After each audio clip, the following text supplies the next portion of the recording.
Этот шоколадный кекс можно приготовить прямо в кастрюле. Получается пышным и очень вкусным. Для начала перемешай яйца, сахар, растительное масло и кефир.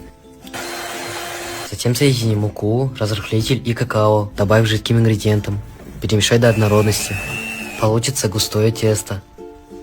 Смажь стакан растительным маслом, клади тесто, наполняя больше половины стакана. Налей воду комнатной температуры так, чтобы стакан скрыло наполовину. Накрой полотенцем, закрой крышкой. Как закипит, готовь на среднем огне 30 минут.